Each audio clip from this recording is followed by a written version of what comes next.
ओम श्री परमात्मने नमः। नारायणं नमस्कृत्य नरं चैव नरोत्तमं देवीं सरस्वती व्यासं ततो जयामुदीरयेत्। नाम संकीर्तनं यस्य सर्वपापप्रणाशनं परिणामो दुःखं न तन्नमामि हरिं परम्। श्रीमद् भागवत महापुराण एकादश स्कंद अध्याय 30वां। और आज हम जानेंगे कि किस प्रकार से यदुकुल का संहार हुआ। राजा परीक्षित मुनिवर से पूछ रहे हैं कि जब उद्धव जी बद्रिका आश्रम चले गए तब भगवान श्री कृष्ण ने द्वारका में क्या लीला की, कैसे उन्होंने अपने दिव्य विग्रह का स्मरण किया। तो इस पर सुखदेव मुनि जी राजन से कह रहे हैं कि उद्धव जी के चले जाने के उपरांत द्वारका में बड़े अपशुगन होने लगे। आकाश से उल्कापात होते रहते थे, धरती कांपने लगती थी और समुद्र अपनी मर्यादा छोड़ देता। भगवान श्री कृष्ण जानते थे कि ब्राह्मणों के शाप के कारण यदुवंशियों के विनाश का समय आ गया है, इसलिए उन्होंने अपनी सुधर्मा सभा बुलाई और यदुवंशियों से कहा कि द्वारका में इन दिनों बड़े बड़े उत्पात होने लगे हैं।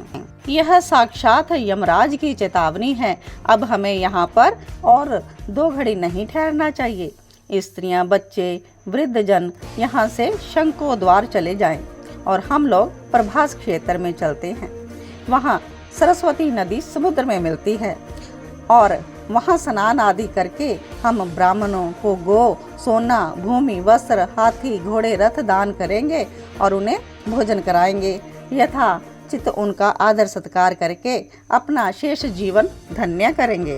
तो सभी ने भगवान श्री कृष्ण की इस बात का अनुमोदन किया और सभी अपनी अपनी नौकाओं में सवार होकर द्वारका के समुद्र पार करके मुख्य भूमि पर आ गए और रथों द्वारा प्रभास क्षेत्र की ओर चल पड़े। उन दिनों अर्जुन द्वारका आए हुए थे। भगवान ने उनसे कहा कि स्त्रियों, बच्चों, बूढ़ों का आप शंखो द्वार क्षेत्र में पहुंचाने का उत्तरदायित्व संभालें। तो अर्जुन ने भगवान की आज्ञा का पालन करने का वचन दिया और वे इस कार्य के लिए जुट गए। प्रभास क्षेत्र पहुंचकर यादवों ने बड़ी श्रद्धा और भक्ति से वहां पर पाठ किया और सब मंगल कार्य किए। उस कार्य से निपटकर वे सभी मैर्यका नामक तीव्र नशा देने वाली मदिरा पीने लगे। उन नशे से उनकी बुद्धि भ्रष्ट हो गई और वे उन्मत्त होकर एक दूसरे पर ही छीटाकशी करने लगे। देखते ही देखते बात इतनी बढ़ गई कि उन्होंने अपनी तलवारें खींच ली। भगवान श्री कृष्ण ने उन्हें समझाना चाहा पर उन्होंने एक भी ना सुनी और सभी एक दूसरे को भला बुरा कहने लगे। इस पर बात और भी अधिक बढ़ गई तो वे एक दूसरे को मारने लगे, पीटने लगे। अब धीरे धीरे लड़ाई इतनी बढ़ गई कि प्रभास क्षेत्र का सारा समुद्री तट यदुवंशियों की लड़ाई का क्षेत्र बन गया। जो शस्त्र जिसके हाथ लगा वही अपने प्रतिद्वंदी को मारने लगा। जैसे जंगली हाथी एक दूसरे पर चोट करते हैं, ऐसे ही वे भी हथियारों से प्रहार करने लगे। प्रद्युम्न, सांब, अक्रूर, भोज, अनिरुद्ध, सात्यकी, कृतवर्मा, सुभद्र, गद, सुमित्र, सुरथ, सहस्रजित, शतजित, भानु और अन्य सभी यादव आपस में एक दूसरे को मारने पर ही तुले थे, क्योंकि जो मदिरा का पान उन्होंने किया था वह सबके सिर चढ़कर बोल रही थी। जब उनके हथियार टूट फूट गए तो समुद्र के किनारे उगी एरका घास उखाड़ उखाड़ कर एक दूसरे पर प्रहार करना शुरू कर दिया। एरका घास हाथ में आते ही वज्र के समान कठोर हो जाती थी। यह वही घास थी जो सांप के पेट से निकले मूसल से बनी हुई थी और उस घास के प्रभाव से कुछ ही समय में समुद्र तट यदुओं के मृत शरीरों से भर गया।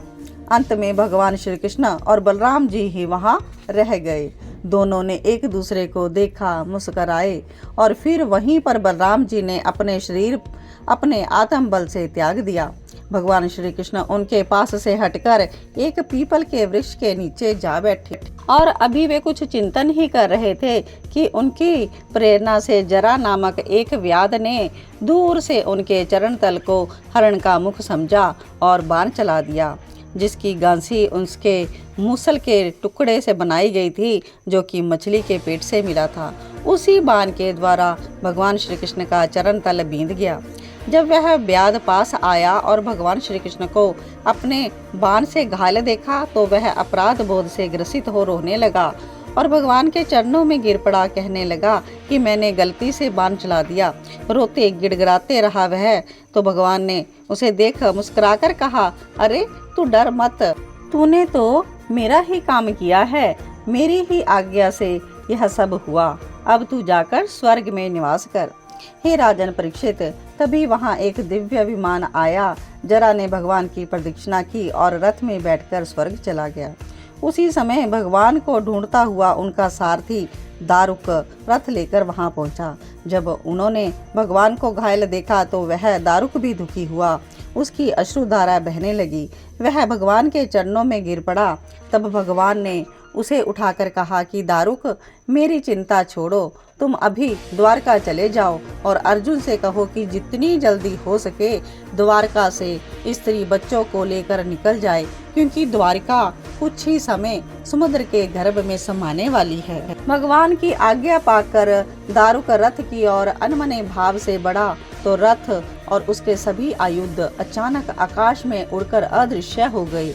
भगवान ने उसे हैरान देखकर कहा, दारुक, इस रथ का मोह छोड़ो, तुम किसी दूसरे रथ पर चले जाओ, वहां पर यहाँ का सारा वृतांत बता देना और अब तुम भी भागवत धर्म का आश्रय लेकर सबकी उपेक्षा करते हुए शांत हो जाओ। अब हम वहीं अपने लोक में मिलेंगे।